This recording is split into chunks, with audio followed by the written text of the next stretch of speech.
everybody, this is Rose of Sharon, and I'm back again with another series review. I just recently watched BYU's Saving Me, and this is probably a lesser known cartoon. It just came out. So I was seeing artwork of it, and I thought, these characters are intriguing, and I don't know anything about BYU. So they are a network also known for The Chosen, which is an exemplary show. And I thought, okay, let me just see what this is all about and let me give it a shot. And I love this show. We've got Barrett Bennett and his elder brother Liam and his younger sister Sophie.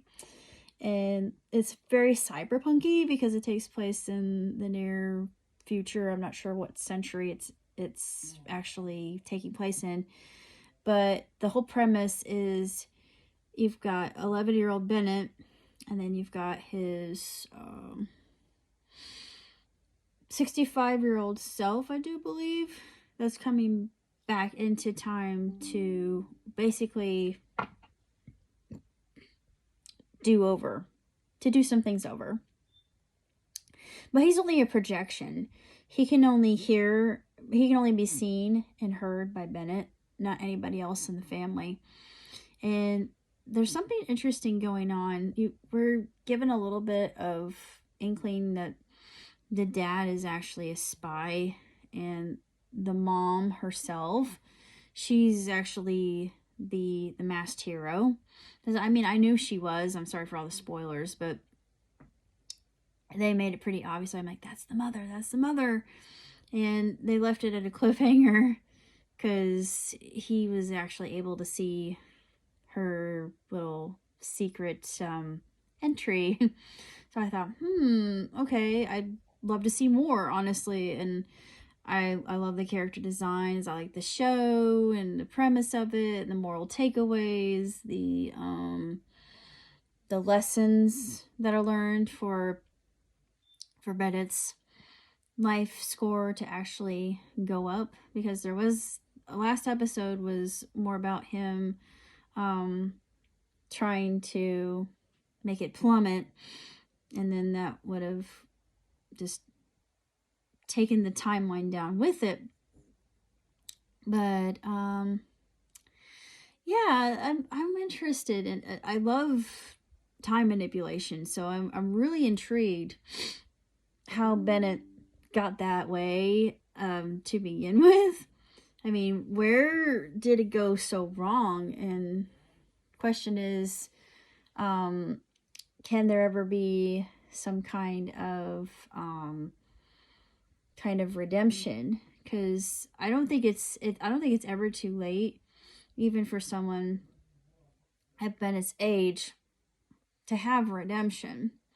So it is a really good show. It's very well done. Like I said, the animation's top notch. Voice casting's tremendous. I don't know anybody involved in this. It's all new voice actors, and it's just a great show. It really is, and it's got a lot of potential. But season 1 left me with more questions than answers, so I want to see more. BYU, make more, please. I noticed they have a relative race on here, because I'm looking at the website right now, because I just finished Saving Me, which was 11 episodes, by the way, if you're interested. And I'm sorry I spoiled all of it. I mean, if you're not going to see it, then I should have said spoiler alert. Usually I don't spoil things, but this is really good. Let's see. Has a sports collection, family time collection, laugh out loud comedy, Making Good, Studio C, The Natural. See, they got The Iron Lady, Food Factory, Ruby at the Well, Heartland, Mallory Towers. And I noticed they had Holly Hobby. And they have animation here. So I'm going to look at the animation category. They got one called Dream Giver. And that looks really good. Hey, Stefan. Yeah, that looks funny. Metro. I'm thinking these are shorts. And they might be serious. I don't know. That's definitely a style, esthetician, as they're called now. Dream Giver. Yeah, that one looks interesting. There's another one called Salt. Taijitu. And there's one called Grendel, which looks like some kind of wyvern, perhaps, or a dragon. Maybe dragon in this case. It's not a worm because it's not in the shape of a worm. I know all the mystical flying creatures. They got one called Ram's Horn. Let's see. Yeah. Taijitu, Grendel. Let's see. Dream Giver I definitely want to review. Because you know how I feel about dreams.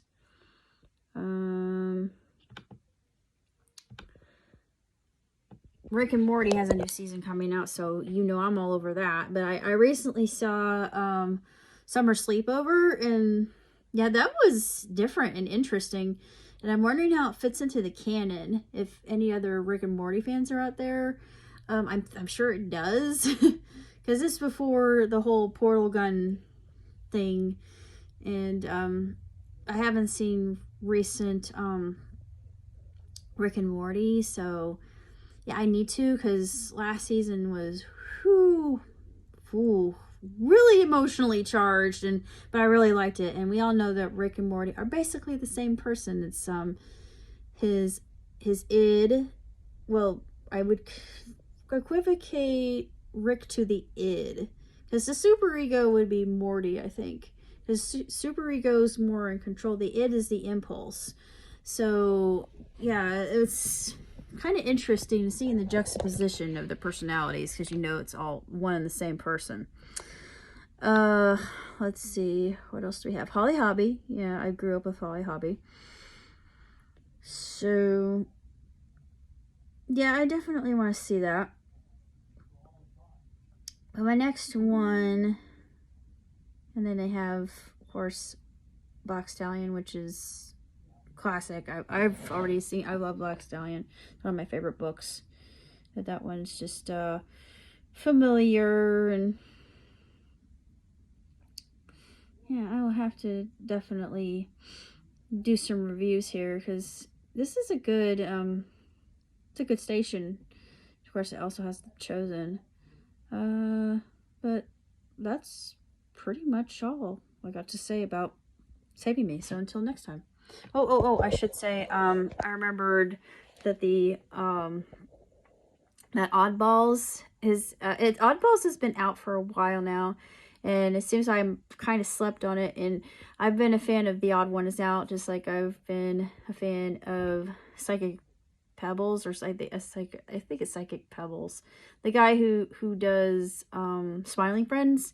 So as soon as I knew he was going to have a series, I'm like, because I felt the same way about Worthy Kids, and I'm supporting fellow artists. It's just what I do. Fellow artists, creators, all those people, they deserve it. But I honestly don't have that much else to say, other than this is super exciting, and that one's new. Cuphead, of course, I'm behind in Cuphead, but they canceled it just like they did with Tuca and Birdie, which really kind of ticked me off, because I love Tuca and Birdie. But I'm gonna have to watch BoJack, because I've heard nothing but good about BoJack, and it's in the same category as Tuca and Birdie is. So yeah, I'm gonna have to check it out. But till next time, boom, boom, prosper.